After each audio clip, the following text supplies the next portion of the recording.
How to buy out your siblings out of your inherited property if you have no money. In this video, I'm going to give you creative ways that you can buy out your siblings even if you don't have money. I'm also going to show you how you can get money, and I'm going to walk you through the decision on whether or not you should keep the property or sell it with your siblings. And I'm also going to tell you the biggest mistakes that people who just inherited a house with their siblings make. So let's get into it. So you don't have any money, but you inherited a property, and let's say you want to keep your family's legacy, or you just would like to own some real estate. Maybe you own real estate already, you want to own more, or you've never owned real estate, and now you have an opportunity because your grandma or your parents left you a property. So here's what you can do. The first thing you can do, because if you inherited with a sibling, for simplicity, I'm just going to say there's two siblings. You get 50% and they get 50%. What you can do, if there's equity in that property, you can go to the bank and try to get a loan against the equity of that property. If there's enough equity, the bank will give you the money and you can give your siblings' portion to them and you can keep the property.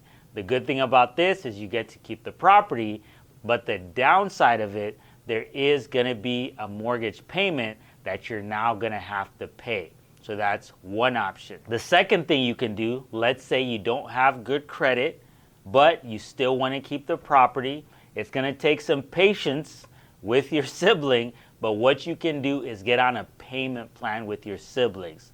So let's say the property is worth $100,000, $50,000 is yours, $50,000 is theirs, and instead of them getting the full $50,000, you can pay them monthly on the property as you fix up the property. Now, make sure you get everything in writing, because obviously the value of the property is going to go up, especially if you fix it over time, but the new equity in the property belongs to you. Make sure you have that in writing and make sure you agree on that you're only paying your sibling what it's currently worth, because now you're the true owner of the property and your sibling has a lien against the property. They're no longer an owner, they have a loan. They're no longer the owner, you are paying them monthly in the form of a loan. Okay, so make sure you're specific about that. Another thing you can do, and I do not recommend this, is you can always find an investor that's going to give you a loan for the property, and you can pay the investor and you can pay your sibling out. Again, make sure everything is in writing, obviously. The risky part about this is now you're in business with a stranger. You are technically, in a way, co-owners with the investor because they have a lien against your property. And when you're dealing with your sibling, they're probably not going to foreclose on you, right, because you have that sibling relationship. But if you're dealing with an investor and you default on those payments, they will foreclose on you, and now you're going to lose the property. Now, here's how to decide if you should keep the property or not. The number one question you have to ask yourself is, can you afford it? You have to be honest with yourself. You have your current bills. Now, owning a house, there's going to be stuff that's going to come with the house automatically, such as most likely there's going to be a mortgage on that house. Another thing you're going to have to pay for no matter what is taxes, and you're most likely going to pay some sort of insurance.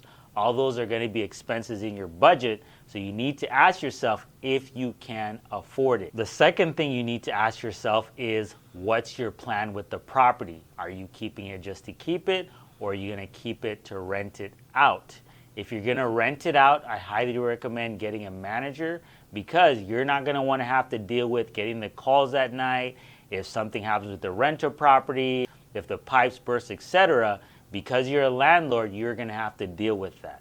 Another thing you need to consider is, if you're going to own a rental property, have some money set aside for when repairs happen. Here are the top mistakes I see siblings make that just inherit a property together. The number one thing I see is people getting greedy. Maybe you took care of your mother and your grandmother. You think you're entitled to more of the property than your sibling, and now you guys are arguing. I've seen it happen where siblings are arguing. They cannot get along, so the probate court appoints a court attorney to take care of the situation. Now, the thing about a court attorney is they are not highly motivated to help you.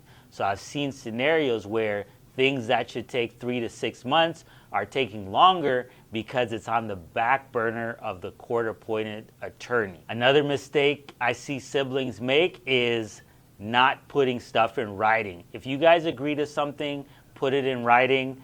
Me, I'm blessed because my siblings, our word, if we agree to something, we're going to follow through on it. But if you don't want to sign a contract with your sibling because maybe that seems a little awkward, at least have a text message. And that's not because you guys want to go to court, but just so you can have in writing of what's what and there's no confusion. I thought you said this, or I thought you said that. No, we put it in writing so that there's no confusion. Another really, really super big mistake that I see people make when they inherit a property is they try to do the paperwork themselves. Let's say you buy out your sibling, and instead of hiring an attorney, you go down to the county clerk and do a quick claim deed. Now, the problem with this, if the deed is not transferred correctly, and let's say in the future that your sibling passes away and now your kids own that property, but because the title was not transferred correctly, now your kids have to prove ownership of that property, and if they can't, they might have to share the property with your siblings' kids. And let's say one of the kids is greedy or they don't get along, and we all know that your kid is entitled to that property because of the agreement you had, but because you can't prove it, the title company is not going to close it until the other kid's sibling either releases their equity in the property or your kid is going to have to pay them out. So you want to make sure you hire a legitimate attorney to make sure everything is transferred correctly. I've seen a property where a lady inherited a property from her dad's mother, which is her grandma. So the grandma left the property to the siblings. There were 6 of those siblings. The dad had more money than all the siblings, so he bought all of them out, but he did all the paperwork himself. And when it came to actually transfer the property to the grandkid, because the paperwork wasn't done correctly, at the end of the day, we found out that she only technically owned 25% of that property. All the other kids' siblings did not get along, the family was not in contact, and she was not able to close on that property 100%. So you do not want to make that mistake.